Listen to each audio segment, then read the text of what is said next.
একটি সাপ রাস্তা দিয়ে এঁকে বেঁকে যাওয়ার সময় দেখতে পায় এক দুষ্টু হায়না একটি অদ্ভুত নীল রঙের জাদুকরী শরবত বানাচ্ছে।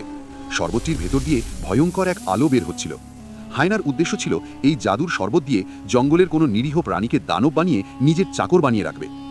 কিছু দূরে রাস্তার এক বাঁকে আপন মনে ঘাস খাচ্ছিল একটি নিরীহ সুন্দর হরিণ। হায়না ওই নীল শরবতের বোতলটি হাতে নিয়ে নিঃশব্দে পাকা রাস্তা ধরে হরিণটির কাছে এগিয়ে গেল। হায়না মিষ্টি হেসে বোতলটি এগিয়ে দিয়ে বলল, এই শরবতটা খেয়ে দেখো, খুব সুস্বাদু।